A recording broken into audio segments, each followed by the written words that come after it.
शरीर को, स्त्री पुत्र गृह पशु धन बंधु बांधवों को इतना प्यार कर लेता है कि उसे लगता है कि बस ये सब हमारे समीप रहे, इससे बड़ा भाग्य मेरा और कोई नहीं हो सकता रहता है।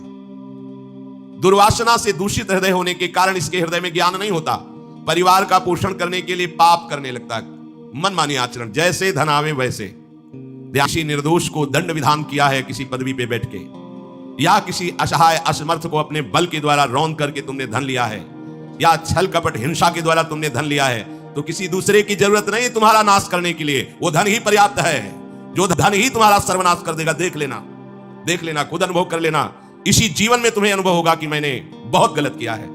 मरते समय तक तुम्हें बोध हो जाएगा कि तुमने क्या किया है। बुद्धि का तो देख लो, कुमार्गामी प्रवृत्तियों के द्वारा धन कमा के पर जब इसका परिणाम आएगा तो रोते नहीं बनेगा, रोने लायक भी नहीं रहोगे, आंसू भी नहीं निकल पाएंगे, आह मचेगी हृदय में। इतना जलने लगता है कि तरह तरह की पाप की कमाई करके परिवार को सुखी करना चाहता है। हे माता जी, वो धन वस्तुएं कमा के लाता है और उल्टा स्त्रियों के द्वारा संभोग आदि के समय प्रदर्शित किए हुए माया में कपटपूर्ण प्रेम को वो अपना जीवन समझ लेता है। इतना फंस जाता है कि दुख प्रधान कपटपूर्ण कर्म करके उनकी कामनाओं को पूर्ण करना चाहता है। दूसरे बेटे का अपहरण करके उसकी हत्या भले हो जाए पर मेरा बेटा सुखी रहे। कैसे ऐसा हो सकता है? ऐसा कैसे हो सकता है? तुम्हारे 10,000 आंसू गिरेंगे। तुमने किसी को अगर एक बार भी कटवचन बोला है, 10 बार तुम्हें कटवचन सहना पड़ेगा। ये भूमि है, जैसे एक दाना फेंको तो सैकड़ों दाना पैदा कर देती, इसे कर्म भूमि कहते हैं। तुम्हारा कर्म बहुतायत होकर तुम्हें फल देगा, अच्छा या बुरा, जैसा कर्म किया है। कि धन के द्वारा हम अपने और अपने परिवार के दुख का नाश कर लेंगे, इसी में वो सुख मानने लगता है कि एन केन प्रकारेण दंभ कपट पाखंड झूठ हिंसा दुराचार व्यभिचार, कैसे भी वो धन मिलना चाहिए। द्वारा धन संचय करता है और अपने परिवार का पोषण करता है, जिसके फलस्वरूप उसके लिए नर्क निश्चित हो जाता है। जीते जी ये अमुक नर्क में जाएगा। जैसे कानून है, आप हत्या करोगे तो अमुक केस लगेगा, उसका परिणाम आपको फांसी या आजीवन सजा, ऐसी पहले से निश्चित है। ये कर्म करोगे तो आपको ये नर्क मिलेगा, ये कर्म करोगे इतने कल्प तक। वहां वर्ष नहीं चलते, कल्प चलते हैं। सुख पाना, बच्चे का जूठा परिवार में अच्छा लगा, मेरा परिवार, और वैसे ही दूसरे परिवार का नाश करके हिंसा करके वो धन कमाता है। जब ऐसा कोई करता है तो बार बार प्रयत्न करने पर भी दुख हटता नहीं, दुख बढ़ता चला जाता है। लोग उसे जीवन भार लगने लगा। अब क्या करूं, कैसे करूं? क्योंकि अधर्म के द्वारा कमाया हुआ धन कभी शांति प्रदान नहीं करता, सदैव दुख बढ़ाता रहता है, विपत्तियां बढ़ाता रहता है। मंद भाग्य, मंद बुद्धि वाला पूरा जीवन व्यतीत हो गया अधर्म करते हुए, अब आया बुढ़ापा, चिंता छा रही है, लंबी लंबी सांसें ले रहा है, कोई उससे बात नहीं कर रहा है। पुत्र परिवार उसको देखना भी पसंद नहीं करते, खास के थूकता है बुढ़ा, घर के बाहर सब गंदगी फैलाए है।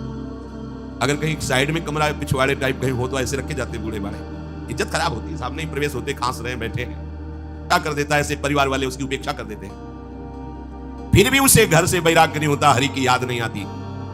उसने स्वयं जिनको पाला था वही उसका निरादर करते हैं। पक्का गांव की गली से निकलना पड़ा, कोई ऊपर से देख रहा था, वृद्धाया, बड़ा महल जैसा मकान बना था। स्वामी जी रुकिए रुकिए रुकिए, बोलिए क्या बात? मैं बहुत दुखी हूं, ये सब मैंने कमा के मकान बनाया है, मेरे बच्चे मुझे रोज गाली देते हैं, मारते हैं, अच्छे अच्छे पदार्थों बना के पाते हैं मेरे लिए, ऐसे क्या करूं? भजन करो, चौथी अवस्था है। बोले वो तुमसे बात नहीं बनेगी, चल दिया। क्योंकि लोगों की धारणा होती कोई जंतुर दे देंगे, कोई छूछा कर देंगे, काम बन जाएगा। बहुत गिरी हुई स्थिति लोगों की होती है, वो ये नहीं समझते ये राधा राधा कृष्ण कृष्ण कहने से सब दुख दोष नष्ट हो जाएंगे। तुम्हारा परिवार क्या तुम्हें विश्व प्यार करने लगेगा, जब प्यार देगा, विश्व तुम्हें सम्मान देगा, यदि तुम विश्वेश्वर भगवान श्री हरि का नाम जप करोगे, उनका आश्रय। पर ये मार्ग किसी को नहीं समझ में आता। वृद्धावस्था के कारण उसका रूप बिगड़ गया, बुद्धि कमजोर, पुरुषार्थ और भोजन दोनों कम हो गए, बस घोर चिंता। अब पता ही नहीं चल रहा, सोच निकल गई, पड़ा है उसी गंदगी में। जब वो रो रो के कहता है ऐसा, पीटते हैं घर वाले, हमने देखा, पीटते हैं, दुर्गति होती है। इसमें देखो, कुत्ते की भांति वो सबके अपमान सहता रहता है और रूखे सूखे टुकड़े खाकर जीवन निर्वाह करता है, फिर भी उसे भगवान की याद नहीं आती। मृत्यु का समय जब निकट आता है तो वायु उत्क्रमण से इसकी पुतलियां चढ़ जाती हैं, श्वास प्रश्वास की नलिकाओं में वायु आना जाना रुक जाता है, कफ भर जाता है। अब इसे श्वास लेने में भयानक कष्ट हो, उन्हीं अपने बच्चे परिवार घर सब ये सब छूट जाएगा, बड़ी दुर्गति है। अंतिम समय क्या सोच रहा है, ये पत्नी छूट जाएगी, बेटे छूट जाए, और बेटों ने क्या उनके साथ व्यवहार किया, ये मोह है। आपका अंतिम फाइनल आपका चिंतन होता है, आपका चिंतन वही बनेगा जो जीवन भर आपने किया उसके परिणाम में। बंधु बांधव आकर घेर लेते और मनाने लगते हैं कि अब जल्दी मर जाए, भगवान उठा लें इसे। मृत्यु पाश के वशीभूत महान कष्ट को भोगता हुआ अपने परिवार का चिंतन करता है। वो मूड ये भी नहीं सोच पा रहा कि अगर अंतिम समय कृष्ण बोल दूं, राधा बोल दूं तो काम बन जाए। कुटुंब का भरण पोषण और मोह में लगा हुआ यमराज के दूत आते हैं, मार मार के उसके प्राणों को खींचते हैं। वो सोच काम नहीं करती। भयंकर रोष युक्त नेत्र वाले जिनके देखने से पेशाब छूट जाए, तभी तो आप देखो मरने वाले का शौच और शंका सब छूट जाती है। देखने मात्र से इतने वो भयानक है, दूत उसे भयंकर यातना देती हुई प्राण खींचते हैं। अब ये तो वही जानता है जिसके खींचते हैं। बाहर वाले सब घेरे बैठे हैं, कोई एक बार भी नाम नहीं बोला। अगर एक बार बोल देता राधा तो भाग जाते यमदूत और वो बच जाता। पर ये सौभाग्य तो जिसने जीवन में धर्म किया है, कहीं ना कहीं भगवत आश्रय लिया, उसको ये मिलता है। जैसे कोई घोर अपराधी को सिपाही बांधकर ले जाते हैं, उसी प्रकार रस्सी में बांधकर बलात् उसको यमलोक की लंबी यात्रा कराती है। हुई भूमि पर चलाया जाता है, कुत्ते नोचते हैं, व्याकुल होता है, भूख प्यास उसे बेचैन कर दी। पर यहां किसी की भूख नहीं मिटाई तो तुम्हें रास्ते में भोजन नहीं मिलेगा। यहां कभी किसी को पानी नहीं पिलाया तो एक बूंद पानी नहीं मिलेगा तुम्हें। यह कर्म भूमि है। दावानल जैसी दहकती हुई भूमि पर उसे चलाया जाता है। तप्त बालुका में मार्ग में जब एक पग भी आगे बढ़ने की सामर्थ्य नहीं होती, मूर्छा जाती है, मार मार के उसे चेतना में लाते हैं यमदूत, फिर घसीटते हैं। महान दुख में अंधेरे मार्ग से अत्यंत क्रूर यमदूत उसे यमपुरी को ले जाते हैं। तिहाड़ जेल जाओ, देखो जाके आजीवन कारावास, कैसे बड़े कठोर कठोर, जैसा अपराधी वैसा दंड विधान। तो यहां थोड़ी दया है, क्योंकि हृदय है, वहां हृदय नहीं है। वहां हृदयहीन शासक तुम्हारे पीछे लगाए जाएंगे। हृदय ही नहीं है, बस एक एक कर्म का हिसाब। जो का मांस खाते ना, कोलू में पेरे जाते, कोलू जैसे गन्ना नहीं पेरा जाता, लगा दिया कोलू में पेरे जाते। मरना है नहीं, सोचो कितना कष्ट। फिर इसके बाद शमशी से मांस नोच कर उसे खवाया जाता। होश में हो जाओ। 99,000 योजन का मृत्यु लोक से यमलोक का मार्ग है, लिखा हुआ, इनका मतलब 4 कोश। 99,000 योजन, इतने लंबे मार्ग को 2 या 3 मुहूर्त में तय करना, दौड़ा के 2 या 3 मुहूर्त, बहुत कम समय। फिर वहां पहले से तय, इसको इस नरक में डालो, इसको इस नरक में। वहां इतना समय, थोड़ी भीड़ लगी है। उसको धधकती हुई लकड़ियों में चलाया जाता है, कहीं दूसरों के द्वारा काट काट कर उसको उसका ही मांस खिलाया जाता है। यमपुरी के कुत्तों के भयानक दांत होते हैं, जिंदा, अब मरना है नहीं, वहां भयानक गिद्धों के द्वारा आंतें खींची जाती है। यहां सांप बिच्छू डांस जिसको मारा है, वहां भयंकर रूप रखकर उसका खून पीते हैं। हिसाब है बहुत होश में, नहीं पीड़ा वैसी ही होगी। बड़े भयानक कष्टों को भोगता है, तामिस्त अंधतामिस्त रौरव आदि नरकों को भोगता है। हे माता, भगवान कपिल देव जी कहते हैं, जो पुण्य आत्मा लोग होते हैं स्वर्ग आदि में जाकर पुण्य भोगते हैं, लेकिन दोनों को फिर गिरना होता है, क्योंकि वो भगवान का भजन नहीं किए, इसलिए पुण्य भोगकर मृत्यु लोग आते हैं, वो पाप भोगकर नरक से मृत्यु लोग आते हैं। अब वो जन्म लेते हैं। फिर यहां ध्यान से सुनो, जब जीव को मनुष्य शरीर में जन्म लेना होता है तो प्रकृति में वर्षा के साथ आता है। प्रकृति में वर्षा के साथ आया और फसल में मूली गाजर गेहूं अन्न, इनमें वो जीव प्रवेश करता है और उसे माता पिता दोनों पाते हैं। तो सप्तम धातु वीर के रूप में परिणित होता है जीव। वो वीर कण के रूप में माता के उदर में जब प्रवेश करता है तो एक रात्रि में मां का और पिता का, दोनों का वो जो वीर मिलता है, उस रज और वीर के मिलने से एक कलल सा बनता है।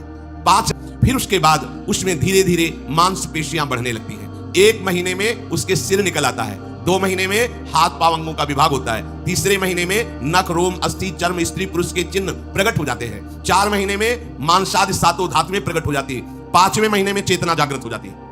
अपमयी जलन पीड़ा छोटे छोटे कीड़ों के द्वारा काटना, 6ठे मास में झिल्ली से लपटा हुआ मां की दाहिनी कोख में कीड़े की तरह तड़पता है।